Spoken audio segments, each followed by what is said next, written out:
मेरा नाम प्रिया है। मेरी उम्र 21 साल है। आज मेरा जन्मदिन है। सब रिश्तेदार और दोस्त मेरी सालगिरह में आए हुए थे। मेरे पापा ने घर के गार्डन में ही पूरी पार्टी का अरेंजमेंट किया था, जिसकी वजह से बाहर जाने की भी दिक्कत नहीं हुई थी। मैंने अपने लिए आज नीले रंग के कपड़ा का चुनाव किया था। वह कपड़ा बिल्कुल किसी जल परी की तरह था। मैं उसे पहनकर बहुत खूबसूरत लग रही थी। पूरे परिवार में यह बात कही जाती थी कि प्रिया जैसी खूबसूरती किसी के पास नहीं है, और मैं खामोशी से मुस्कुराकर अपनी तारीफ स्वीकार कर लेती थी। ये सब मेरे लिए बहुत आम था। मैंने बाल खोलकर आगे की ओर किए थे। मेकअप बहुत ही खूबसूरती से किया गया था, जो मेरी रंगत पर खूब जच रहा था।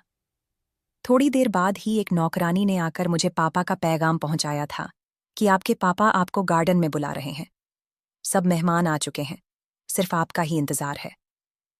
मैंने सिर को हिला दिया और अपने आप को आखिरी टच देकर मैं नीचे की तरफ बढ़ गई थी। उस कपड़ों में मुझे चलने में दिक्कत महसूस हो रही थी, इसीलिए मैं बहुत संभल कर चल रही थी, क्योंकि अगर मैं गिर जाती तो मेरी बहुत बदनामी होती। इसीलिए मैं हर कदम फूंक फूंक कर रखना चाहती थी। सीढ़ियां पार करके मैं लॉन्स में आ गई थी। मैंने चारों तरफ नजर घुमाई तो न जाने क्यों मुझे ऐसा महसूस हुआ जैसे यहाँ कुछ गलत हो रहा है, कुछ ऐसा जो हम सबकी नजरों से छिपा है। लेकिन मैंने सिर झटक दिया था। ये एहसास तो मुझे कुछ महीनों से हो रहा था, लेकिन मैं ज्यादा इस बात पर ध्यान नहीं देती थी।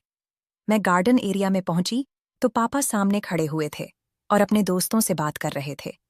उनके ही एक दोस्त ने उन्हें मेरी तरफ देखने को बोला तो वह मुस्कुराते हुए मेरे पास आ गए थे। उनके हाथ में शराब का गिलास मौजूद था, जो मुझे बेहद बुरा लगा था। बेशक मैं एक ऐसे घराने से थी जहां इन तमाम चीजों को बुरा नहीं माना जाता। हमारे यहाँ यह आम होती है, लेकिन मैं अपने परिवार की एकमात्र ऐसी लड़की थी जो शराब से मीलों दूर रहती थी। मुझे न जाने क्यों इसे देखकर ही उल्टी आ जाती थी। पापा मेरे चेहरे के भाव देखकर ही समझ गए थे कि मैं उनके हाथ में मौजूद शराब के गिलास को पसंद नहीं कर रही हूं, तो उन्होंने रास्ते में आई हुई टेबल पर ही अपना गिलास छोड़ दिया था और मेरे करीब आकर मुझे प्यार से अपने गले लगाया था। सबके बीच उन्होंने मेरे माथे पर मोहब्बत भरा किस दिया था और खुशी से मुझे बर्थडे विश किया था। मैंने उनका हाथ चूम लिया था और उनके सीने से लग गई थी। वह मुझे अपने साथ लगाते हुए केक टेबल के पास लाए थे और एक माइक अपने हाथ में लेकर सबका ध्यान अपनी तरफ लेने लगी थी। मैं अपने पापा को ही देख रही थी जब उन्होंने मेरे लिए गाना गाना शुरू किया था। मैं मुस्करा उठी थी।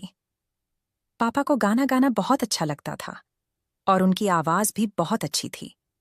सब धीरे धीरे तालियां बजाकर उन्हें सराह रहे थे।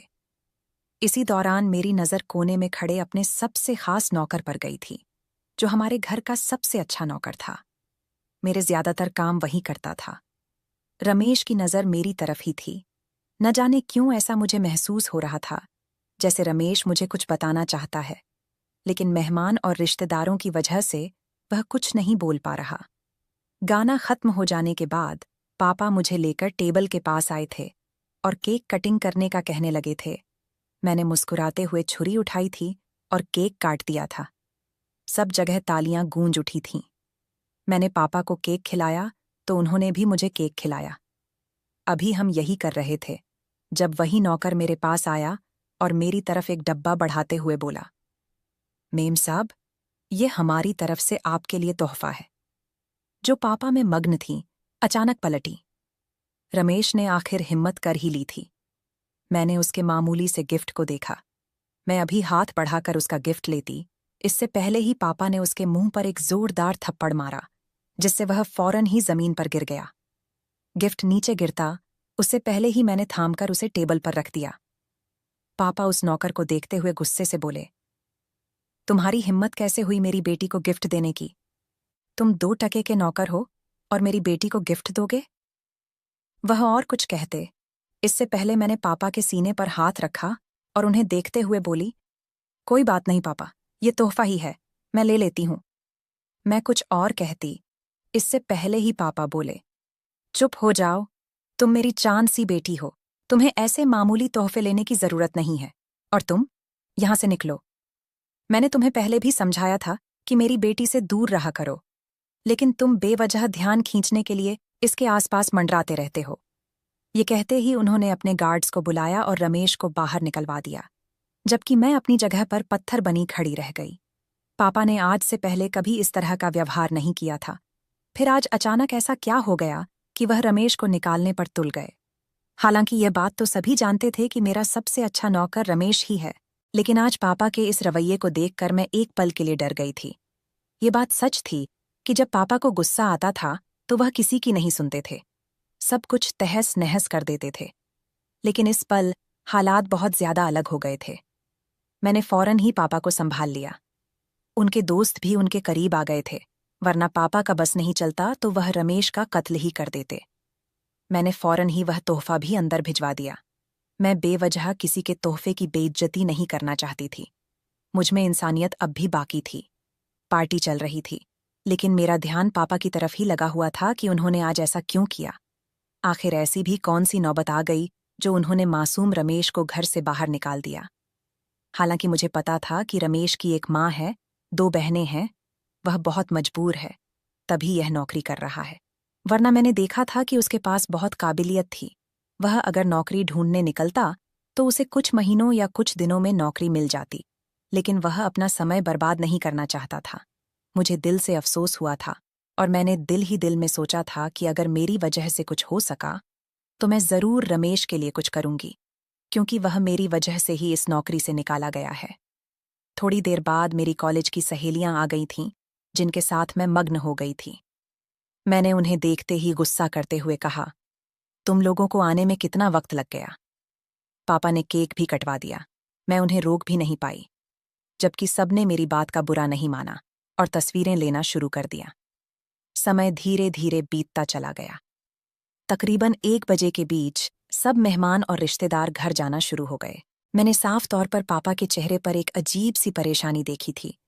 वह बार बार अपने माथे का पसीना पोंछ रहे थे और बेसमेंट की तरफ देख रहे थे। हमारा घर बहुत अजीब था। कभी मुझे लॉन्स में ऐसा महसूस होता था जैसे यहाँ कुछ रहस्यमय हो रहा है, तो कभी बेसमेंट की तरफ लगता था कि मुझसे कुछ छिपाया जा रहा है। मगर मैंने कभी भी अपने ख्याल जाहिर नहीं किए, क्योंकि अगर मैं अपने ख्याल जाहिर करती, नो बेवजह मुझे डांट पड़ जाती। पापा का कहन था कि फालतू की चीजों से दूर रहा करो और गलत बात बिल्कुल मत सोचा करो। जितना मैं सोचती थी, इसीलिए मैं चुप रहने में ही भलाई समझती थी। मैं कुछ सोचकर पापा के पास आई थी। उनके कंधे पर हाथ रखकर उन्हें अपनी तरफ ध्यान देने को कहा था। पापा, क्या हो गया आपको? कब से देख रही हूं, आप मुझे बहुत उदास और परेशान लग रहे हैं। सब ठीक तो है ना? मेरी बात सुनकर पापा ने एक नज़र मुझ पर डाली और सिर को हल्की सी हिलाकर बोले, तुम एक काम करो, आराम करने के लिए कमरे के अंदर चली जाओ। मैं थोड़ी देर में एक काम निपटा के आता हूं। यह कहकर उन्होंने अपने कदम गाड़ी की तरफ बढ़ा दिए थे, जबकि मैं एकदम परेशान हो गई थी। मैं उन्हें आवाज देना चाहती थी, लेकिन चुप रह गई। पापा का कहना था कि जब मैं कहीं जा रहा हूं या किसी काम के लिए निकल रहा हूं, तो कभी भी मुझे पीछे से आवाज मत देना। यह अशुभ होता है। मेरे पापा इन सब चीजों पर बहुत विश्वास रखते थे, इसलिए मैंने चुप रहने में ही भलाई समझी और चुपचाप ऊपर अपने कमरे में चली गई थी। कमरे में जाकर मैंने अपने कपड़े बदल लिए और बिस्तर पर आराम करने के लिए लेट गई।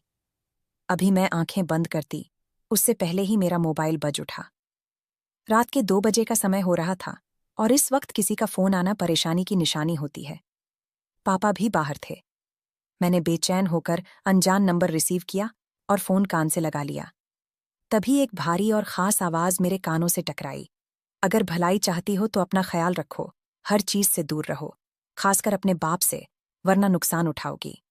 मैं कुछ कहती या समझती, उससे पहले ही मोबाइल बंद हो गया, यानी कॉल कट चुकी थी।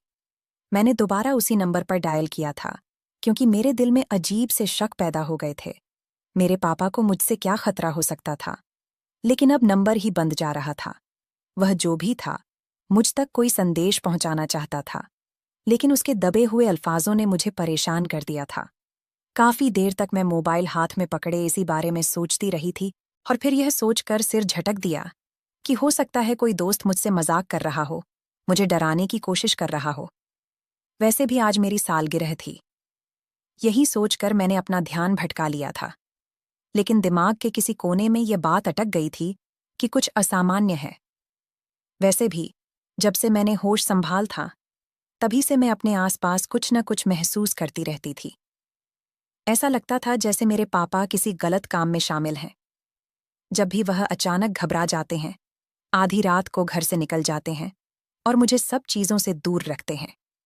कई बार मैं उनके बिजनेस में दखल देने की कोशिश करती थी या उनके ऑफिस आने की जिद करती थी, तो वह साफ मना कर देते थे कि कोई ज़रूरत नहीं है, तुम घर पर रहो, तुम्हें वहां आने की कोशिश भी नहीं करनी है। मैं वजह पूछती तो वह यही कहते, अभी तुम्हारी उम्र ही क्या है जो तुम बिजनेस में शामिल होना चाहती हो। अभी पढ़ो, मौज मस्ती करो, घूमो फिरो, यही तो दिन होते हैं एंजॉय करने के। लेकिन मैं सबसे अलग थी। बचपन में ही मम्मी का देहांत हो गया था। मेरे अलावा मेरा और कोई भाई बहन नहीं था जिसके साथ मैं खेलती। बस एक अम्मा जी थीं जो हमारे घर की नौकरानी थीं। उनसे ही मेरी बातचीत हो जाती थी। इसके अलावा एक पाप थे और कोई नहीं। मेरी जिंदगी में भी सिर्फ 2 ही दोस्त थे। इसके अलावा तो बस नाम के ही दोस्त थे, जो सिर्फ पार्टी और मेरे स्टेटस की वजह से मेरे करीब आए थे। इन बातों ने मुझे बहुत गंभीर बना दिया था। अकेलापन इंसान को बहुत ज्यादा समझदार बना देता है। मेरे साथ भी ऐसा ही हुआ था। मैं यही चाहती थी कि अपनी पढ़ाई पूरी करने से पहले ही पापा का बिजनेस समझ जाऊं, ताकि बाद में जब मुझे बिजनेस संभालने की जरूरत पड़े तो मैं सब चीजें जान सकूं। लेकिन पापा मुझे हमेशा दूर कर देते थे।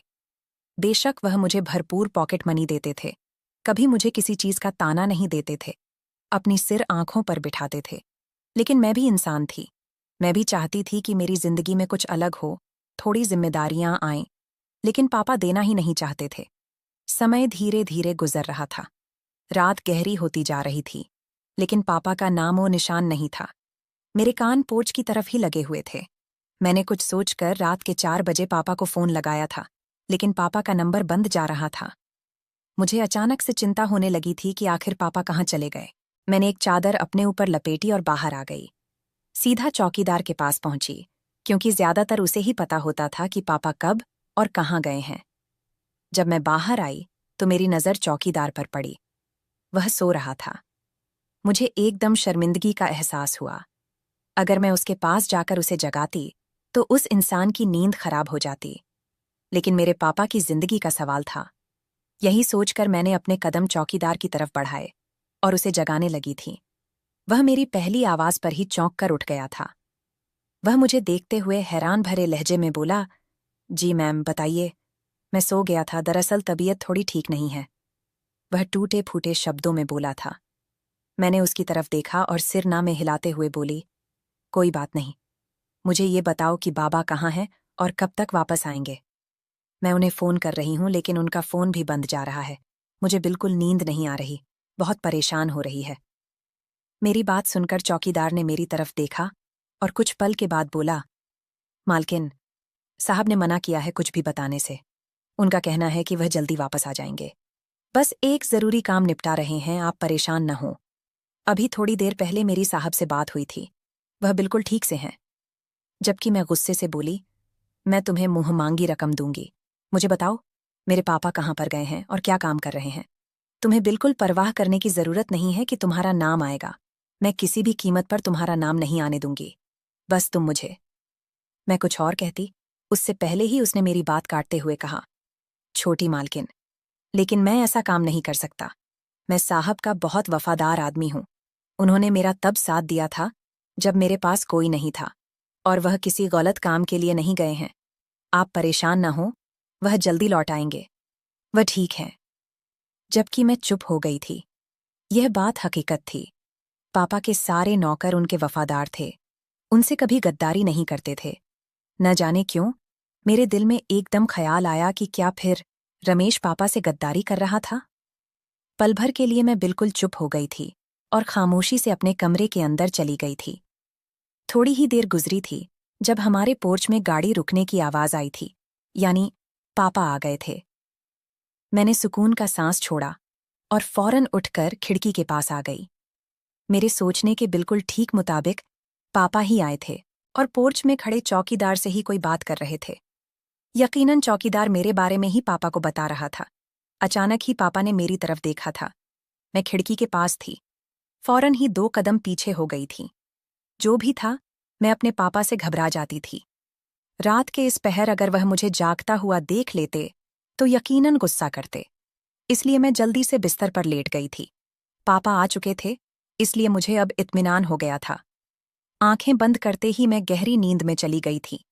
वक़्त धीरे धीरे गुजरने लगा था। मेरी जन्मदिन को आए हुए पूरे 15 दिन का अरसा बीत गया था। मेरी मामूली जिंदगी अपनी डगर पर ही चल रही थी। सुबह सवेरे जागना, कॉलेज के लिए तैयार होना, नाश्ता करके कॉलेज के लिए निकल जाना, वहां से 2 बजे वापस आना और थोड़ी देर अम्मा जी से बात करने के बाद आराम करना। फिर शाम 5 बजे ट्यूटर का आना, उनके साथ पढ़ना और फिर अपने कमरे में आकर मोबाइल वगैरह इस्तेमाल करना। यही मेरी जिंदगी का हिस्सा था। मगर आज कुछ अलग था। मैं अभी अपने कंप्यूटर पर बैठी कुछ काम ही कर रही थी, जब अचानक अम्मा जी कमरे में आईं और मुझे देखते हुए बोलीं, क्या कर रही है मेरी लाडो? उनका अंदाज हमेशा ममता से भरा होता था, इसलिए मैंने कभी उन्हें नहीं टोका था कि आप मुझसे इस तरह से बात क्यों कर रही हैं। मैंने उनकी तरफ देखा और प्यार से बोली, बस अम्मा जी, एक प्रोजेक्ट पर काम कर रही हूं। दुआ कीजिएगा कि नंबर अच्छे आएं। वह फौरन मेरे पास आकर प्यार से मेरे माथे पर किस देते हुए बोली, मेरी लाडो तू है ही इतनी प्यारी, तेरे नंबर भी अच्छे आएंगे। अच्छा, मैं सोच रही थी कि तुम और मैं आज मार्केट चलें। मैं कुछ पल के लिए खामोश हो गई थी।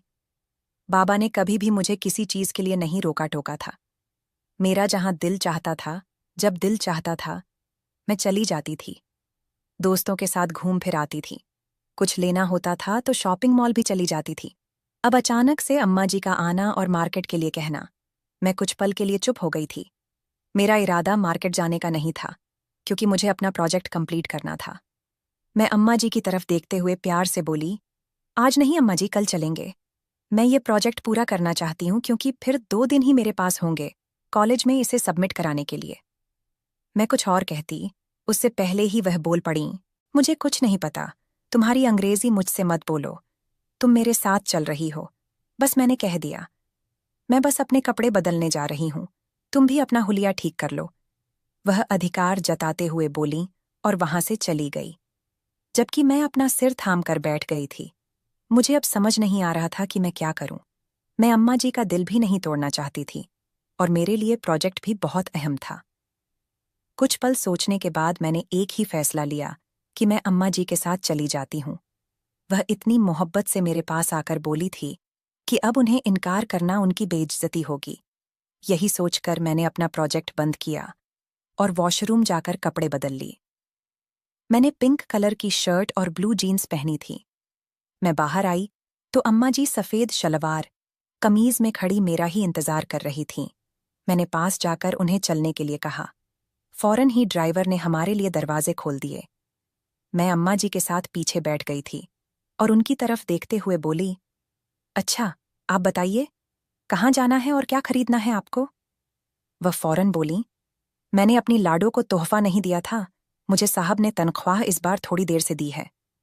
चलो, मैं तुम्हें तोहफा दिलाऊंगी। हम मार्केट चलते हैं जो घर के करीब है। जबकि मैं उनके प्यार पर बस मुस्कुराई थी और उनकी तरफ देखते हुए बोली, आप ही मेरे लिए इतना बड़ा तोहफा है, मुझे किसी तोहफे की जरूरत नहीं है।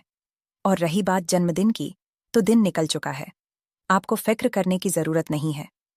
मैं कुछ और कहती, उससे पहले ही वह बोली, सही बात है, हम तो नौकर हैं, इसलिए तुम हमारा तोहफा नहीं लेना चाहती, किसी और की तरह तुम मेरा तोहफा भी फेंक दोगी। उनकी बात सुनकर मेरा चेहरा लाल हो गया था और मैंने सिर नामे हिलाते हुए कहा, नहीं अम्मा जी, ऐसी कोई बात नहीं है, मैं तो आपकी वजह से बोल रही थी। अच्छा चलिए, छोड़िए, आपको जो तोहफा दिलाना है मुझे दिला दीजिए, मुझे बहुत खुशी होगी। ये बोलकर मैंने ड्राइवर को आदेश दिया और करीबी मार्केट की तरफ ले जाने के लिए कह दिया। कुछ पल की दूरी के बाद हम मार्केट पहुंच गए थे। अम्मा जी अपनी शॉपिंग में मग्न हो गई थीं और मैं अपनी शॉपिंग में। काफी अरसा हो गया था, मैं मार्केट भी नहीं आई थी, इसीलिए मैं मगन अंदाज में अपने लिए चीजें खरीद रही थी। अभी थोड़ी ही देर हुई थी जब मुझे अचानक ऐसा महसूस हुआ जैसे कोई मेरा पीछा कर रहा हो। किसी की नजरों की तपिश मुझे लगातार अपनी पीठ पर महसूस हो रही थी। मैंने पीछे मुड़कर देखा, लेकिन कोई भी वहां मौजूद नहीं था। मैंने अपने ख्याल को झटक कर आगे बढ़ गई और अपने लिए चूड़ियां लेने लगी, मगर अचानक किसी ने मेरा नाम लेकर पुकारा। मैंने फौरन पीछे की तरफ देखा। वहां रमेश खड़ा था। उस समय वह ब्लैक पैंट और शर्ट में था और काफी हैंडसम लग रहा था। कुछ पल के लिए तो मैं उसकी शख्सियत को देखकर हैरान रह गई कि वह इतना बदल गया है। मुझे कुछ लम्हे लगे उसे पहचानने में, वरना आम तौर पर मुझे उसे भूलना नहीं चाहिए था, क्योंकि सिर्फ 15 दिन ही हुए थे उसे नौकरी से निकाले हुए। वह मुझे देखते हुए बोला, कैसी है मैडम? तबीयत वगैरह ठीक है आपकी? उसका अंदाज बिल्कुल बदला हुआ था। मैंने हैरानी से रमेश को देखा कि वह किस लहजे में मुझसे बात कर रहा था। हालांकि वह मुझे मैडम साहिबा या मालकिन कहता था। मैंने सिर को हल्की झलक दी और उसे देखते हुए बोली, हाँ रमेश, मेरी तबीयत भी ठीक है और हालात भी। तो बताओ, तुम कैसे हो? उस दिन पापा ने तुम्हारे साथ जो भी किया, उसके लिए मैं माफी मांगती हूं। पापा को ऐसा नहीं करना चाहिए था। दरअसल वह थोड़ा... मैं कुछ और कहती, उससे पहले ही वह बोला, काफी दिनों से आपका पीछा कर रहा था, आपसे मिलने की कोशिश कर रहा था, लेकिन हिम्मत नहीं होती थी। आपके साथ गार्ड्स भी होते थे और आप व्यस्त भी रहती थीं। लेकिन आज शायद आप फुर्सत से शॉपिंग करने आई हैं। मैंने सिर को हल्की झलक दी जब वह मेरी तरफ देखते हुए बोला, आपने वह तोहफा खोला जो मैंने आपको दिया था? उसके अचानक सवाल पर मैं चौंक गई। मेरे पास खूब धन दौलत थी, लेकिन इसके बावजूद मैं बहुत साधारण स्वभाव की थी। मैं कभी किसी के साथ बदतमीजी से पेश नहीं आती थी, बल्कि हर किसी को अहमियत देती थी और किसी को कमजोर नहीं समझती थी। मैं रमेश को देखते हुए बोली, नहीं, अभी तक मौका नहीं मिला, माफी चाहती हूं। दरअसल उस समय अफरा तफरी ऐसी हो गई थी कि मुझे मौका ही नहीं मिला। खैर, मैं अभी देखूंगी। तुम परेशान मत हो और इस तोहफे के लिए बहुत शुक्रिया। यकीन मानो, मैंने अब तक इस तोहफे को संभाल कर रखा है। मैं जरूर आज जाकर देखूंगी कि तुमने मुझे क्या दिया है। मैं कुछ और कहती, उससे पहले ही उसने मेरे कंधे पर हाथ रखा और मेरी आंखों में झांकते हुए बोला, आपके लिए बेहतर होगा मैडम कि जल्द से जल्द उस तोहफे को देख लें, वरना बहुत देर हो जाएगी। और अगर आपको हकीकत पता चल जाए तो मेरे तोहफे के डिब्बे के नीचे एक नंबर होगा, उस पर कॉल कर लेना। बाकी मैं आपके लिए दुआ करूंगा। यह कहते ही वह अचानक नजरों से ओझल हो गया। मैंने चारों तरफ नजर दौड़ाई, लेकिन वह भीड़ में कहीं खो गया था। हम जिस मार्केट में आए थे वह मुझे पसंद नहीं थी, मगर मैंने अम्मा जी की खुशी के खातिर यहां आने में राहत जानी थी। अचानक अम्मा जी मेरे सामने आ गईं और मेरी तरफ एक शॉपिंग बैग बढ़ाते हुए बोलीं, माफ करना, देर से तोहफा दे रही हूं, लेकिन याद रखना, बहुत दिल से लिया है तुम्हारे लिए। मैंने मुस्कुराकर उनसे वह बैग ले लिया और उन्हें देखते हुए बोली, अगर कुछ और खरीदना है तो आप ले लें, पैसे मैं दे दूंगी। आपको परेशान होने की जरूरत नहीं है। वह मुझे देखकर ना में सिर हिलाते हुए मेरा हाथ थाम गईं और मुझे लेकर गाड़ी की तरफ बढ़ गईं। हालांकि मुझे भी 2-4 चीजें खरीदनी थीं जो मुझे पसंद आई थीं, लेकिन रमेश ने बात ही इस कस्म की कर दी थी कि मेरे दिल में अब जिज्ञासा पैदा हो गई थी कि आखिर उस तोहफे के अंदर ऐसा क्या है जो मेरी जिंदगी को बदल देगा, जो मुझे एक बड़े खतरे से बचा लेगा। उस डिब्बे के नीचे नंबर, ये सब क्या कहानी थी? मैं इस पहेली को अब सुलझा देना चाहती थी, इसीलिए मैं खामोशी से घर की तरफ बढ़ चुकी थी। एक सफर के बाद ड्राइवर हमें वापस घर ले आया था। अम्मा जी अपने क्वार्टर आराम करने के लिए चली गई थीं, जबकि मैं फौरन अपने कमरे में आई थी। मुझे बिल्कुल याद नहीं था कि मैंने रमेश का तोहफा कहाँ पर रखा है, इसीलिए मैं पागलों की तरह पूरा कमरा बिखेर चुकी थी, लेकिन उसका तोहफा मुझे कहीं नहीं मिल रहा था। अचानक ही मुझे याद आया था कि मैंने वह तोहफा एक नौकर के जरिए घर के अंदर भेज दिया था। इसीलिए मैं एकदम नौकर को याद करने लगी थी और फौरन ही मेरी आंखें चमक उठी थीं।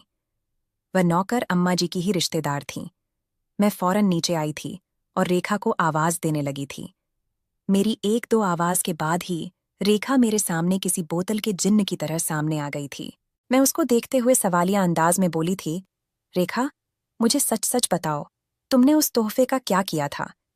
जबकि मेरे सवाल पर रेखा के माथे पर नासमझी के एक्सप्रेशन आए थे और वह मुझे देखते हुए बोली थी, क्या मतलब मैडम साहिबा? मैं आपकी बात नहीं समझ पा रही हूँ। कौन सा तोहफा और मैंने क्या करना है? मैंने अपनी बात पूरा करते हुए कहा। मेरा मतलब है मेरी जन्मदिन वाले दिन मैंने तुम्हें एक लाल रंग का डिब्बा दिया था और कहा था कि इसे अंदर रखवा दो। वह दूसरा तोहफा। मेरी बात सुनकर उसके चेहरे पर से एक साया सा लहराया था। वह मुझे देखते हुए परेशान होकर बोली, आपके पापा का गुस्सा देखकर हमने यही सोचा कि इसे कूड़े में फेंक देना चाहिए, लेकिन हम डर गए थे, इसीलिए हमने पता नहीं कहाँ रख दिया। हमें भी याद नहीं आ रहा, लेकिन इतना याद है कि हमने वह तोहफा किचन में या फिर लॉन्स या ड्राइंग रूम में रखा था। हम फौरन ढूंढ देते हैं। वह बहुत ही सलीके से बोली थी, जबकि मैंने सिर हिलाकर उसके साथ वह तोहफा ढूंढना शुरू कर दिया था। उस तोहफे में एक गहरा राज था जो मुझे जानना था, और यही चीज मुझे टेंशन में डाल चुकी थी। मैं और वह चंद ही पल में लॉन्स भी बिखेर चुके थे, लेकिन कहीं से भी हमें वह तोहफा नहीं मिल रहा था। मैंने गुस्से से रेखा की तरफ देखा, जबकि वह फौरन बोली, मेम साहिबा, मैं किचन में देखती हूँ, शायद वहां हो। और मैं फौरन ही ड्राइंग रूम की तरफ बढ़ गई। मेरे लब्बों पर बस अब एक ही बात थी कि वह तोहफा मुझे किसी भी कीमत पर मिल जाए। आखिर पता तो चले कि इस तोहफे में ऐसा क्या है जो मेरी जिंदगी बदल सकता है, जो मुझे एक खतरे से दूर कर सकता है। मैं ड्राइंग रूम में ही ढूंढ रही थी, जब अचानक मुझे एक दराज में वह तोहफा मिल गया। मैंने फौरन सुकून का सांस लिया और रेखा को मना कर दिया कि अब मत ढूंढो, मुझे मिल चुका है। मैं वहीं बैठकर उस तोहफे को खोलने के बारे में सोच रही थी। वह तोहफा एक मामूली से रैपर में लिपटा हुआ था। एक पल के लिए मेरे दिल में डर भी जागा था कि आखिर इसमें ऐसा क्या है जो मेरी जान बचा सकता है, जो मुझे एक खतरे से दूर कर सकता है। यही बातें मुझे अजीब कश्मकश में डाल रही थीं। चंद पल वहीं बैठकर उस बंद तोहफे को देखती रही और फिर कुछ सोचकर अपने कमरे की तरफ बढ़ गई। यहां पर पापा का कोई कैमरा भी हो सकता था। उसके अल्फाजों से साफ जाहिर था कि जो भी मामला है वह पापा से ही जुड़ता है। इसीलिए मैं अपने कमरे में आ गई और बिस्तर पर बैठकर मैंने वह रैपर खोलकर एक तरफ रख दिया।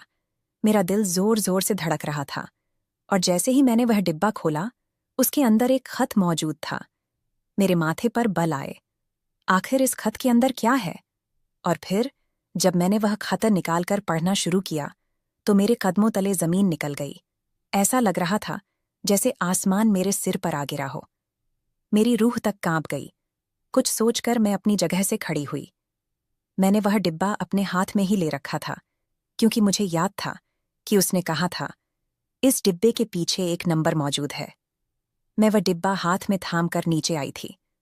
जो भी मामला था, लॉन्स और बेसमेंट का ही था। मुझे इन दोनों जगहों पर ही शक था, और इस खत में भी इन दो जगहों का ही जिक्र किया गया था।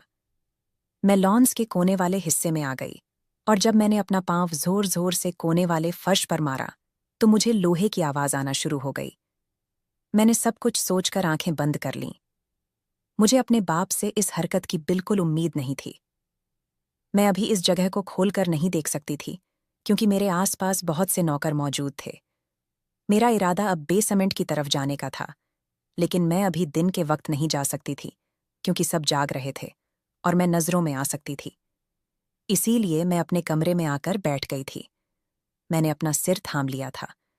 उस खत के अंदर लिखा हुआ था, मैं रमेश हूं, लेकिन मैं एक खुफिया एजेंसी से आया हूं, आपकी मदद करने के लिए। हम आपके बाप के खिलाफ सबूत इकट्ठा कर रहे हैं, इसीलिए मुझे फौरन ही आपके यहाँ बतौर नौकर भेजा गया, जिसे आपके पापा ने चुना था। हमने उसे रास्ते से ही हटा दिया था, यानी उसे खत्म नहीं किया, मगर उसे समझाकर दूसरी नौकरी दिला दी थी। उसकी जगह मैं आ गया था। आपके पापा के साथ रहने की कोशिश करने लगा था। तब कहीं जाकर मुझे सारा मामला समझ आया। दरअसल आप अपने बाप की संतान नहीं हैं। आपको गोद लिया गया है। आपके पापा कभी बाप बन ही नहीं सकते थे, इसीलिए उन्होंने अपनी झूठी पहचान बनाने के लिए आपको अपनी बेटी बना लिया। आपके पापा का काम बहुत ही खतरनाक है। वह लोगों को अगवा करते हैं, खासकर लड़कियां, और फिर उनके अंग निकालकर आगे बेच देते हैं। ज्यादातर लड़कियां बेसमेंट में होती हैं, और जब उनका कत्ल हो जाता है तब उन्हें दफना दिया जाता है। और ज्यादातर लड़कियों को आपके लॉन्स के उस कोने में मौजूद एक जगह पर फेंक दिया जाता है, जो बिल्कुल एक टैंक की तरह अंदर की तरफ बना हुआ है, ताकि न किसी को पता चले और न ही कोई सबूत मिले। अगर आप मेरा साथ देना चाहते हैं और अपने बाप को बेनकाब करना चाहती हैं, तो मेरे इस नंबर पर कॉल कर लीजिएगा। मुझे आपकी ज़रूरत पड़ेगी, क्योंकि अगर आप अपने बाप को बेनकाब नहीं करेंगी तो कुछ दिनों बाद आपका सौदा भी हो जाएगा। आप जब पार्टी में गई थीं तब ज़्यादातर क्लाइंट बाहर से आए थे। उन सबके सामने आपको ले जाया गया था ताकि वे लोग आपको पसंद कर लें। आपको मारा नहीं जाएगा, न ही आपके अंग निकाल कर बेचे जाएंगे, बल्कि आपको बदजात जगह भेज दिया जाएगा ताकि आपके शरीर का इस्तेमाल करके अमीर आदमी लज्जत हासिल कर सके। दुनिया में यही मशहूर है कि आप राजवीर खुराना की बेटी हैं, मगर यह सच्चाई नहीं है। अगर आपको यकीन नहीं है तो आप अपना डीएनए टेस्ट भी करवा सकती हैं। ये बातें मेरा दिमाग बंद करने के लिए काफ़ी थीं। सबसे पहले मैं बेसमेंट चेक करना चाहती थी, इसके बाद ही मैं आगे बढ़ती। रमेश की बात सही थी। पार्टी के दौरान मुझे कई बार अपने वजूद पर गहरी निगाहें महसूस हुई थीं, लेकिन मैं हमेशा अपना सिर झटक दिया करती थी कि नहीं, ऐसा कुछ नहीं है। ये सब मेरी गलतफहमी है। मैंने जो कपड़ा पहना हुआ है, शायद इसी वजह से सब मुझे देख रहे हैं। मगर कुछ तो अलग था, और अब लॉन्स के अंदर उस जगह से आवाज आना इस बात की निशानी थी कि पापा कुछ तो कर रहे हैं। अब रात धीरे धीरे गुजरती चली गई थी। जैसे ही शाम के साए ढले, सारे नौकर अपने क्वार्टर चले गए थे। सिर्फ एक चौकीदार और कुछ गार्ड ही मौजूद थे, जिनका ध्यान बेसमेंट की तरफ बिल्कुल नहीं था। मैंने बहुत सावधानी के साथ करीब 12 बजे के बीच अपने कमरे से निकलकर बेसमेंट की तरफ रुख किया। मुझे बस एक ही डर था कि कोई मुझे ना देख ले। मेरे लब्बों पर सिर्फ एक ही प्रार्थना थी कि पापा भी ना आए, क्योंकि अगर मुझे इस वक्त कोई देख लेता तो मेरे लिए बहुत बड़ी मुश्किल पैदा हो सकती थी। मैंने बहुत सावधानी से वह रास्ता पार कर ही लिया। जब मैं बेसमेंट के करीब आकर उसके दरवाजे को देख रही थी तो चंद सेकंड के लिए मैं अपनी जगह पर खामोशी से खड़ी रही। न जाने क्यों मुझे साफ तौर पर ऐसा महसूस हो रहा था कि अंदर लड़कियां मौजूद हैं।